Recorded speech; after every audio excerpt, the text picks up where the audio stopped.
Deadpool, why are there 6 players outside my office?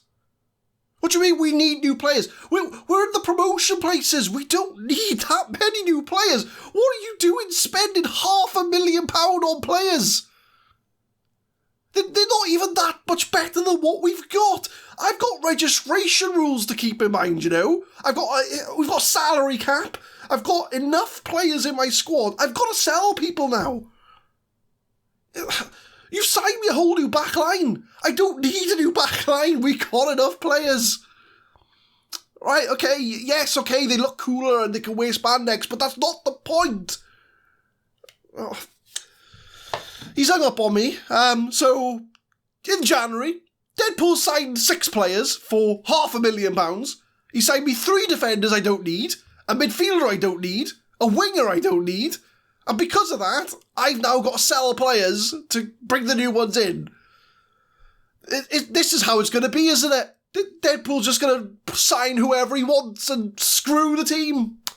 So, let's run the intro and welcome you to the new players that Deadpool's brought in.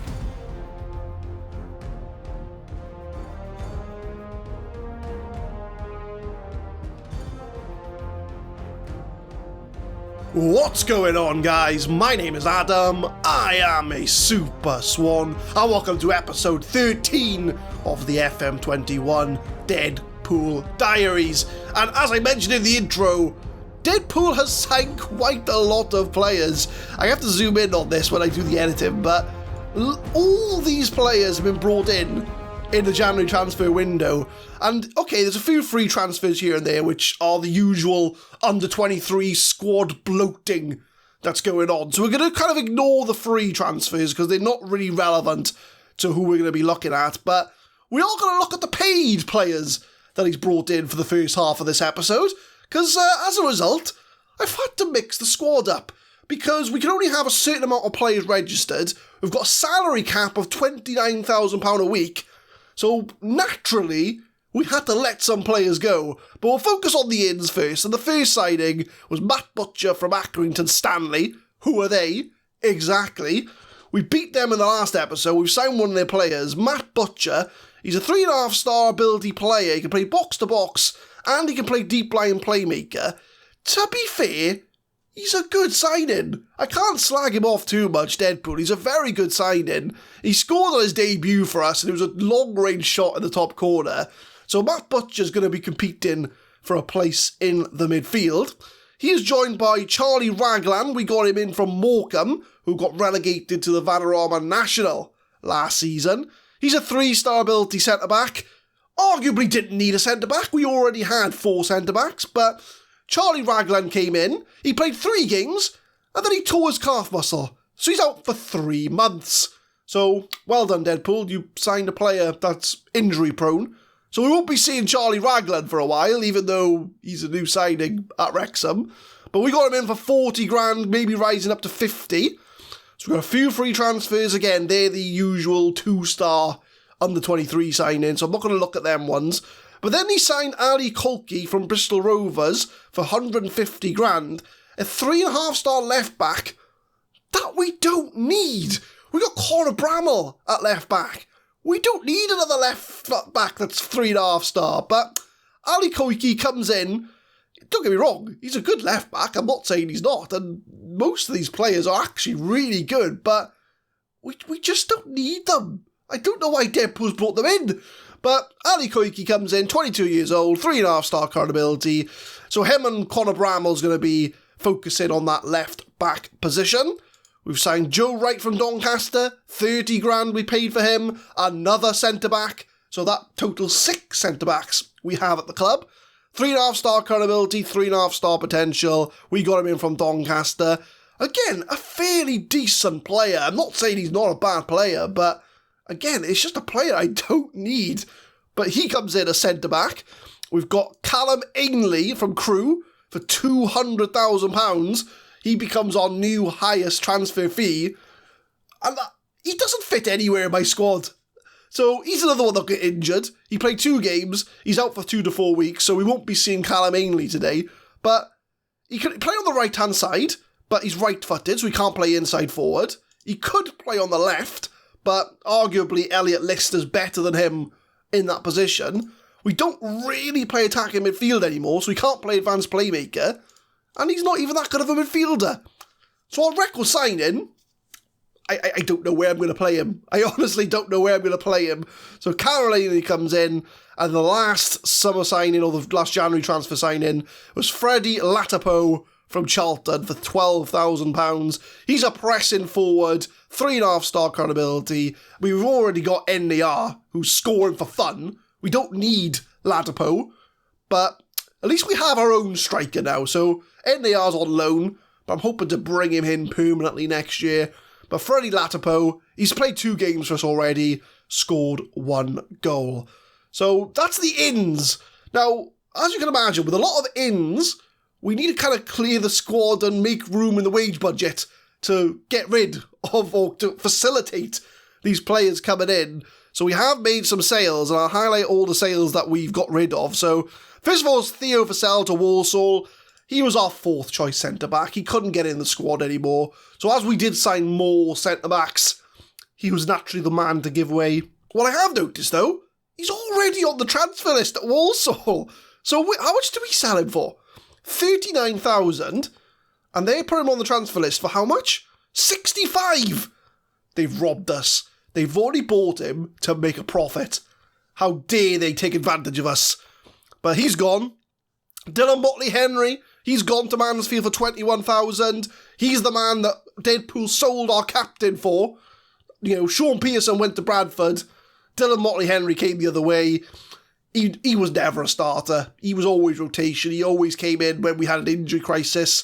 We got better options at the club now. So Dylan McElhenney has gone to Mansfield. We've got James Horsfield. He scored in the last episode, but he wasn't getting games at right back. He wasn't getting games at centre midfield. So he's gone to Burton Albion for £48,000. He's going to be their fringe player. A lot of these, well, all these teams are from League One, by the way. Walsall, Mansfield, Burton, Chesterfield, that's a loan sign-in. They're all League One teams. So if League One want to buy our reserve players, crack on. That's not a problem at all. So Horsfield's gone to Burton Albion. They've also signed Sam Hart. So when we signed our new left-back, our reserve left-back didn't really have a place anymore. So Sam Hart's gone out to Burton Albion. He's going to be their fringe player. So again, League One taking our reserves. So that is the January transfer window. A lot busier than I expected, but we've got a host of new names that we need to now kind of refamiliarise with the squad. But I'll show you the league table. So we are top of League 2, but more importantly, our unbeaten run is over. We did lose to Salford 2-1 in the games in between, but it hasn't hampered us too much, as we are still 3 points clear of Peterborough in second place. And more importantly, we're a good 19 points clear of Leyton Orient in the playoff places. So I reckon about 4 or 5 games and we'll be promoted to League 2. So I'm really happy to see that we're still flying at the top of the league. Since the new year, so obviously the new signs have come in. We beat Stevenage 1-0. We beat Morecambe 3-1. The run kept on going. NAR scoring for fun. He's found his scoring touch again. He scored 2 against Bradford, 2-1 against Aldershot. We did slip up against Barrow. It was a 1-1 draw. NAR again getting on the score sheet. But then there was the loss. The 2-1 against Salford, a bit disappointing because we could have won that game very easily, and we did get the first goal. Kane Wilson from right back getting it, but second half, we just could not find a way into the game, and Salford took advantage. So we are no longer unbeaten, but we did beat Rochdale 3-0 and Grimsby 2-0. Charlie Gilmore getting a lot of penalties in the last couple of games. So we're only going to focus on one game today because we've talked quite a lot about the transfers coming in, and that's going to be Peterborough, who, if you remember, are in second place in the league. So a win against Peterborough, we go 6 points clear at the top, and we are looking very good for promotion. If we lose, Peterborough come back into it, they'll climb above us on goal difference, and the back-to-back league titles may be at risk. So big game today. So without further ado, let's get this league game underway. First against second in League 2. And this is going to be the team with the new signings included. We've got Allsop in goal. New signing Koike's left back. Kirk, new signing right. And Wilson at right back. Barlow's playing in that deep line playmaker role, with Charlie Gilmore and new signing Butcher playing in the Mazzala role. Liston Davis, usual suspects on the wing, with Yassine NAR back in scoring form up front. Now we are away from home, so we're going a bit balanced. We're not going to go too attacking from the off, but hopefully we can get into the game, show Peterborough why we're going to do back-to-back league titles, and fingers crossed we can get a result. So we're going to give a pump with the fists. The media's giving you a lot of credit. We'll tell them that. We'll make sure that they realise the importance of the occasion as Peterborough go up against Wrexham, top of the league. Can we win and go 6 points clear? First highlight of the game as Peterborough on the attack. Sandy Silva gets wide, but Barlow tries to make the tackle. Not that successful, and Peterborough have scored in the 5th minute. Louis Reed gets the goal. Not the start we really wanted in this game, as they make it way too easy to get that goal past us. Sandy Silva, he does Barlow. I don't know why Barlow's playing as a right back, but it's a shot from Reed. Low drive, and Peterborough take the early advantage. Wrexham with a throw. It's been quite quiet. We haven't really got our stamp on this game yet. I mean, it's always going to be tricky going away from home to Peterborough. We were a League 1 team last year, and looking at their players, they are still at that kind of level of quality. So we are going to feel like facing an uphill struggle, but we do pump it upfield as we win the ball back. Barlow, Charlie Gilmore looking for the pass. New signing Koike to List. He's been dethroned as the most expensive Wrexham player. It's Koike again to Butcher. 2 new players linking up, trying to find the pass. Koike plays it to Elliot List. Elliot List finds it in the arm, but it's blocked by the defence. And that was Wrexham's first real chance of the game. Coming up to half-time, very quiet game, but Gilmore does have a chance to put this in the box. It's a header, but it's gone straight over the bar, but it's a penalty! It's a penalty to Wrexham, and we have the chance to go 1-1 before the half-time break. Charlie Gilmore steps up, puts it in the net. No mistake for him. And Charlie Gilmore's been very consistent from the spot this year.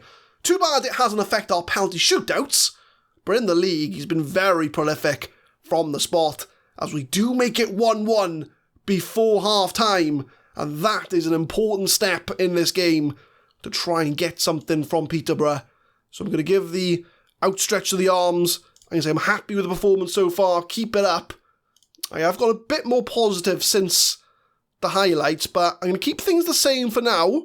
Alex Kirk on a 6.5, so we'll keep an eye on him. But apart from that, we'll start the second half. Can we get a winner against Peterborough and go 6 points clear? Throw in for Wrexham. Butcher in the box.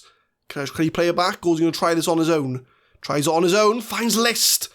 But it's a block, and that will go out for a corner.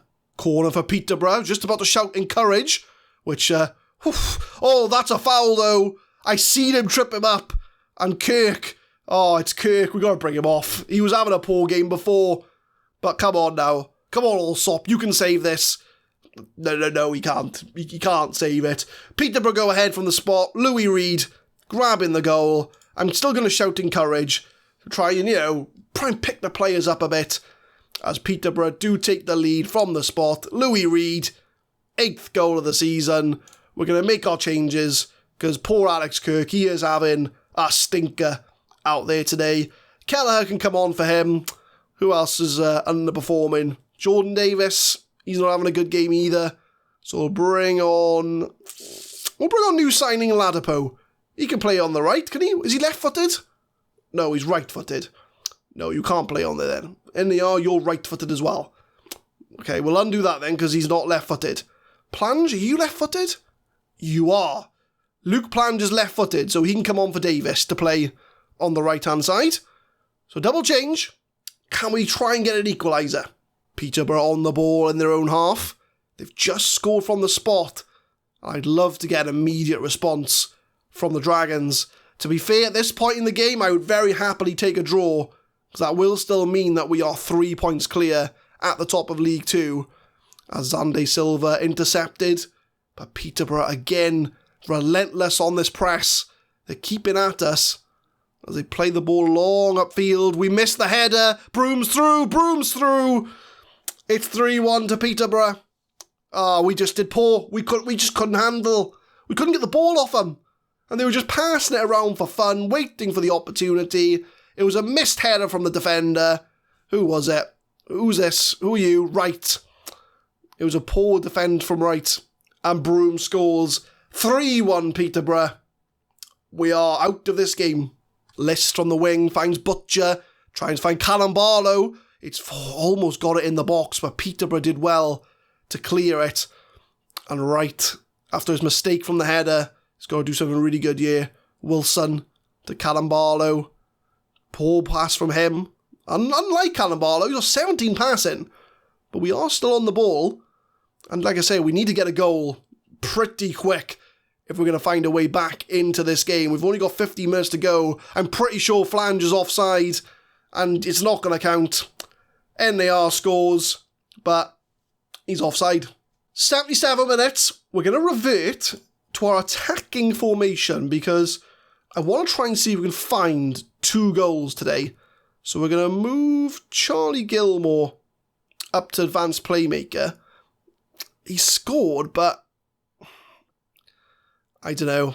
I want to bring on Max Robson. We're going to bring Max Robson on for our third change. We're going to try and go a little bit more direct. We're going to take long kicks, pump it upfield, and we're just going to push the defensive line as high as we can to try and overwhelm Peterborough in the attacking positions. But I tell you now, we're either going to score or they are going to score. Allsop blasts it upfield to try and find Robson. Plange, he's got Robson ahead of him, but he decides to go on his own. He's got lots of players to choose from, as Barlow plays in Robson again. Robson, since he's come on, been very active. But Peterborough managed to clear it away. List to Butcher off the crossbar. Oh, unlucky. But we get the throw. Wilson, long ball in the box. But that's not going to work as Barlow gets the ball back. It's been all Wrexham since we've done these changes. We need to find a goal pretty soon if we're going to try and pull this back to at least a draw. As List's in the box, List shoots it straight at the keeper. Poor. Very, very poor. Butcher shoots straight at the keeper. Boys, you're not going to score shooting it straight at the keeper. We are running out of time. 87 minutes. I don't think it's happening. We've got to score now. It has to happen now if we're going to have any chance of getting a point. As Robson tries to play Butcher. Butcher's through. Butcher scores. There's the goal. Matt Butcher, new signing, grabs the second goal. And now we're going to go ultra attacking to find that magic third goal. Is there a way back in this game for Wrexham? Butcher puts us in for the second. We need one more goal. Can we find it? Coming up to 90 minutes, 4 minutes of injury time. 4 minutes to find an equaliser as Koike plays into Barlow. Lovely ball to find NAR. I think he's offside. It's a good finish, but he's offside. Yeah, ruled out. Not going to count. That's 2 offside goals we've had now. And boys, NAR, you're a bit excited there, mate. Playing a bit back a bit. We just nearly there. We're running out of time. It's not going to happen. And Peterborough do get the win over us. And it was those 2 quick-fire goals. The penalty and then the other goal that they scored really knocked us for 6. And we do, unfortunately, lose against Peterborough. I can say I'm not happy with the performance. So that does make the title race a bit interesting. Because us and Peterborough are now on level points at the top of League 2. What that does mean as well is that we're 20 points clear of the playoff place. Well, more than that, actually. 22 points clear of playoffs. And how many points are we clear of Bradford? 15 points. So with 15 points, that's 5 games to promotion if we win every single one. But Wrexham lose League 2 spot. Our unbeaten away run ends as well. And if we do look at that league table in a little bit more depth, there's the confirmation. Peterborough level on points, and I think 5 games to promotion. It's on the cards, and we are in a very good position. Okay, we lost against Peterborough, but if you'd offered me that at the start of the season, I would have bit your hand off. So I think what we'll do, we will come back in around 5 games' time. So we'll come back around Tranmere Port Vale, because by that point, we should be there or thereabouts for promotion. I'm hoping to come back for the promotion winning game. So I reckon, I'm going to predict Tranmere Port Vale. Could be a bit sooner, could be a bit later. All depends on how the other results go as well. So there we go. Unfortunately, we do lose with our 6 new signings that Deadpool's brought in. 2 of them injured for more than 4 weeks. So I have to have a chat with Deadpool about bringing in players that we don't need. But we'll come back next time, hopefully, to say that we're going to be winning promotion to League One. So back-to-back promotions, and we still have the chance to win back-to-back league titles. But leave a like if you enjoy, guys. Subscribe to the channel for more Football Manager 2021 content. We will be uploading Deadpool Diaries every Monday, Wednesday and Friday, 6 PM GMT. And tune in next time as hopefully I can come back and say that Wrexham are on the verge of a League One promotion. Thank you very much for watching.